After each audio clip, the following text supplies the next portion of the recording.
Hello everyone, my name is Muhammad Bipigaw.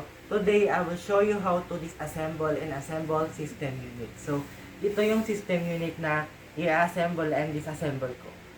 Ang brand pala ng system unit na gagamitin ko ay Mavoli. So, Mavoli siya. First, before tayo mag-disassemble and assemble, make sure na may protective PP tayo, personal protective equipment, yung gloves.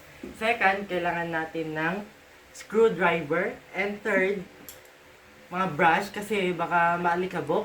And fourth, flashlight natin kasi baka hindi natin makita mamaya. So first natin gawin ay ipahiga yung system unit. Ayan, ito yung likod ng system unit natin. First, tanggalin natin yung mga nakalock sa system unit para mabuksan natin itong system unit. Tip pala, kapag nagtatanggal tayo ng mga screw, dapat nakapatay ito para hindi gumulong pag nakahiga. Ngayon natanggal natin yung mga screw, ay buksan natin itong system unit. Para mabuksan ito, i-push lang natin, tapos slide. Ayan, slide. So itong part na to, ito yung sinasabi nila, ay tinatawag na system unit cover. Ito, system unit cover. Lagay natin sa safe place ulit. So ito ang tinatawag nilang nasa loob ng system unit. So first, una natin gawin ay tanggalin ko muna yung power supply. So kailangan natin na gagamitin natin na yung screwdriver. So may 4 na screw yung power supply.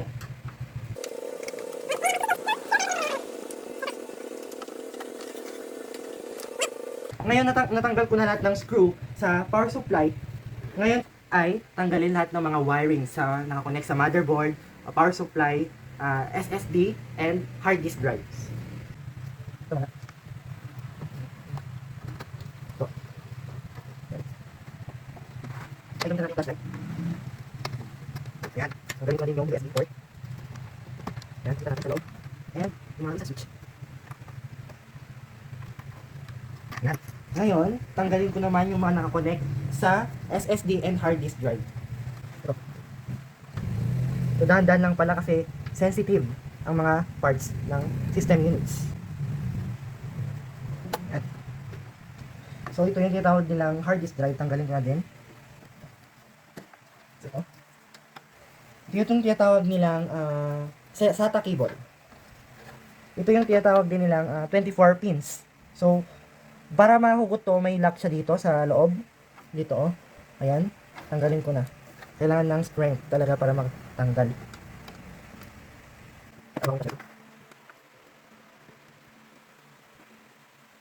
Ayan, okay. So, ito yung 24 pins. Ayan, tanggalin natin yung bar. Dito. Ayan, kailangan patanggal. Pagalitan natin. So, pagilid ko na din yung SATA cable. Tatanggalin ko dito. Press, then push. Press and push. May lock. Ayan, tanggal na lahat.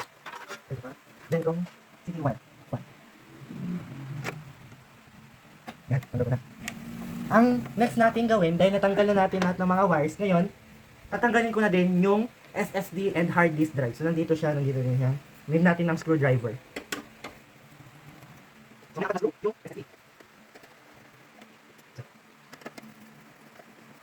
Ayan, natin yung screwdriver natin. Ayan.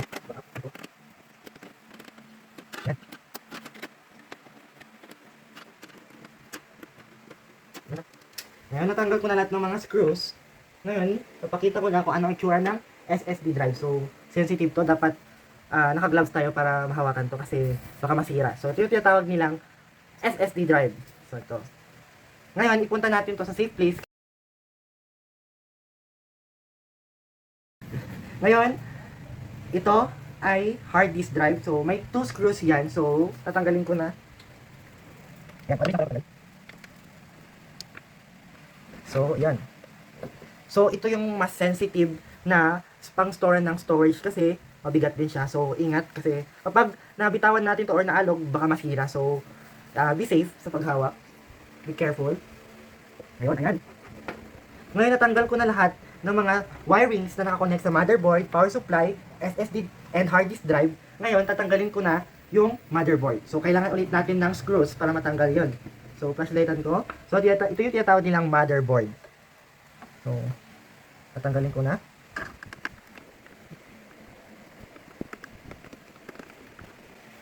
So, may safe pin pala yung screw ng motherboard. So, be careful lang sa pag-hawak. So, ilalagay ko siya separate ko siya sa mga screws.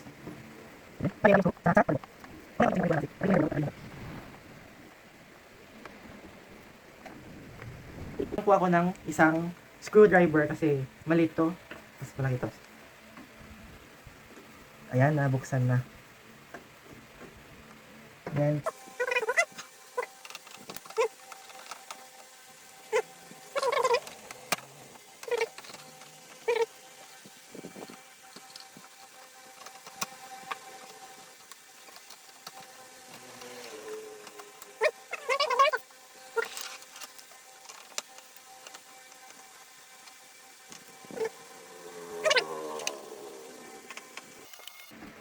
so, ngayon natanggal ko na lahat ng mga wires sa motherboard at mga screws. Ngayon, tatanggalin ko na yung motherboard.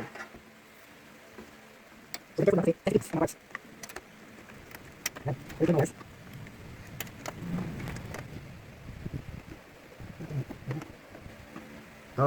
Ito yung tinatawag nilang motherboard. Dito lahat nakakonect ng mga connectors na naka-connect sa power supply and SSD and hard disk drive. So, ito yung itsura niya. So, kapag maalikabok, tanggalin lang natin yung mga alikabok. Huwag natin i-brush kasi baka sensitive masira. Naka-gloves naman tayo, so safe. Ayan. So, itong parts na to, hindi pa ako knowledgeable na tanggalin to kasi hindi ko pa alam. So, ito yung tinatawag nilang CPU fan. So, yan. CPU fan, nakikita naman natin fan.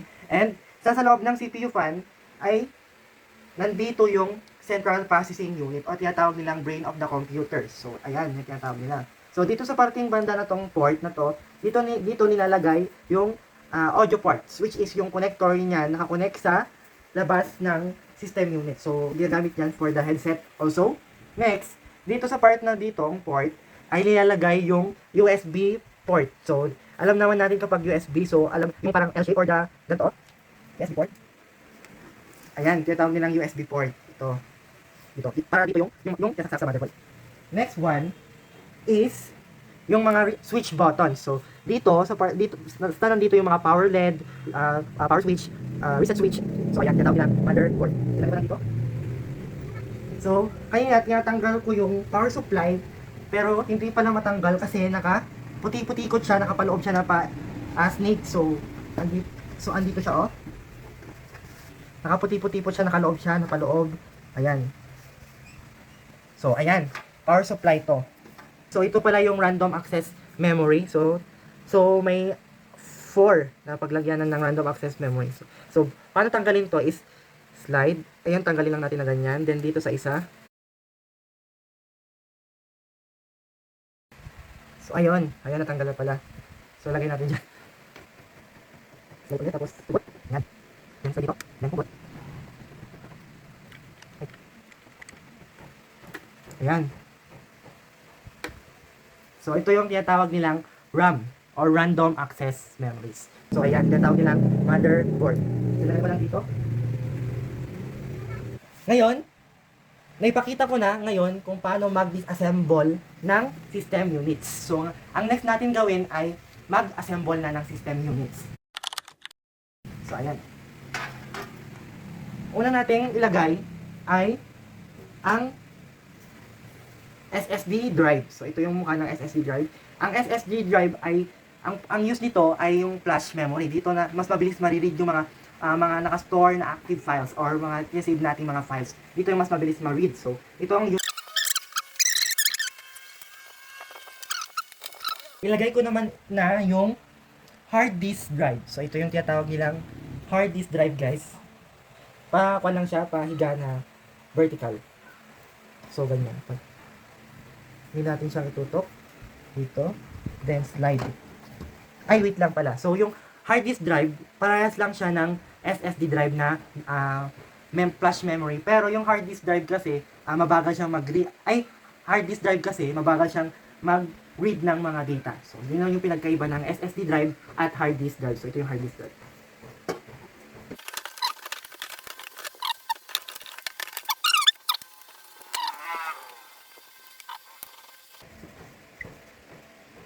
Ayan, guys. Natlagay ko na yung mga memory storage ng system unit. So, ang next ko naman na ilagay ay yung motherboard na guys. Wait lang.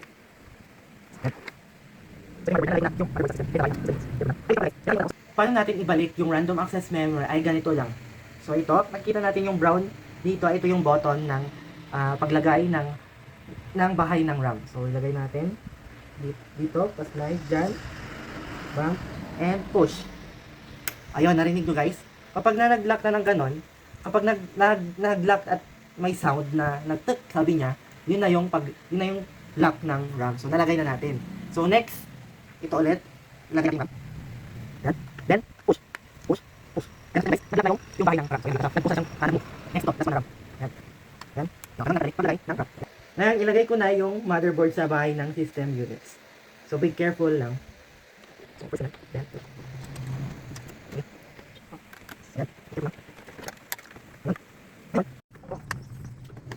ayan. Ngayon na naibalik ko na lahat ng mga screw sa motherboard, ang next natin gawin ay, para sa akin, iuna ko munang ibalik yung screw ng power supply.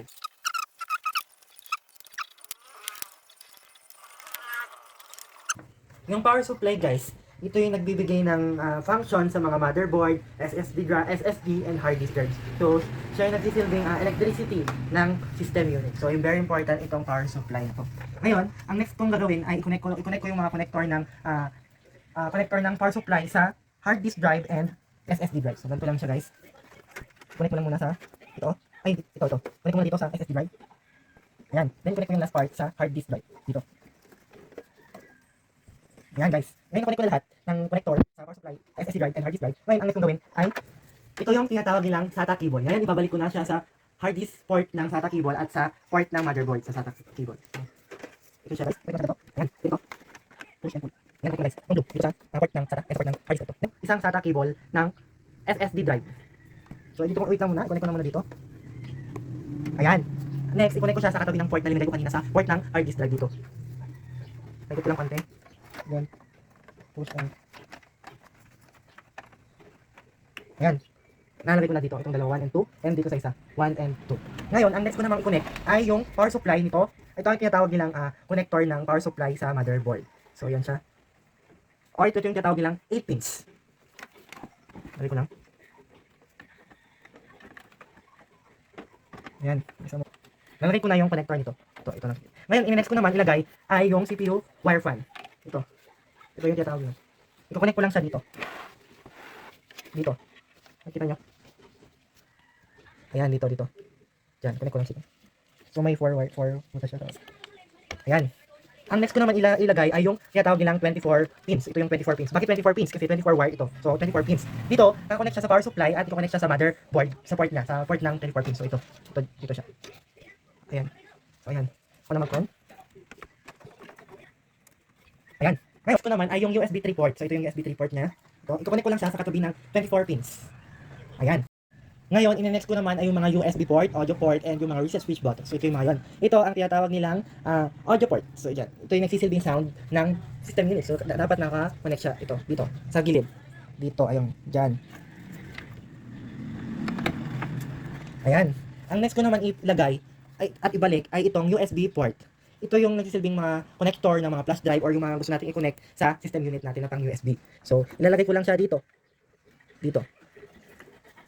So, may option pala siya dito, USB 1, USB 2, and USB 3. So, sa USB 3 ko siya i-connect. Ayan. Yung mga individual buttons dito, yung mga power LED, reset switch, and many more. So, yung unahin ko ay yung power LED. So, may label naman siya dito. So, mabilis lang natin siyang ma-determine. So, may positive and negative. So, unahin natin yung positive. Ayan.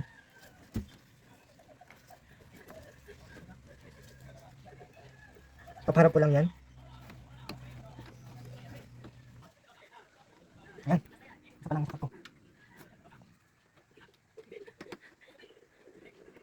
Ayan. Ang next ko naman ilagay ay HDD LED. Ang next ko naman ilagay ay yung HDD LED. So, hanapin lang natin yung HDD LED. So, ito yung HDD LED. So, may positive and negative siya dyan. So, always mauna yung positive sa right side.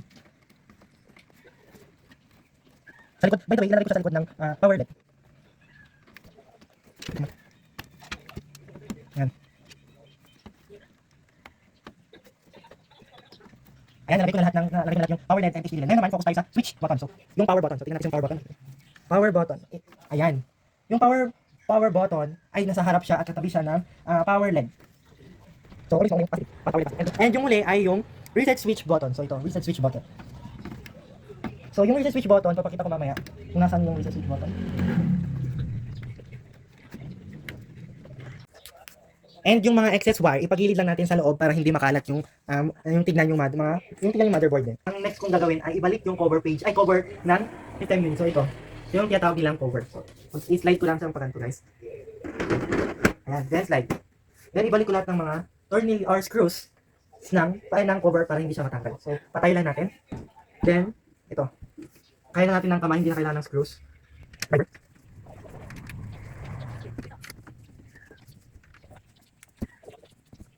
So, ganun lang mag-assemble and disassemble ng system unit. So, yung sinasabi ko kaninang mga USB port, sound port, and yung mga HDD LED, nandito yung mga yun. So, ito yung tinatawag kong kaninang reset switch or power switch ito. And ito yung USB port. So, ito yung mga USB port. And ito yung mga sound port, yung bilog. Yan, yun guys. So, thank you for watching.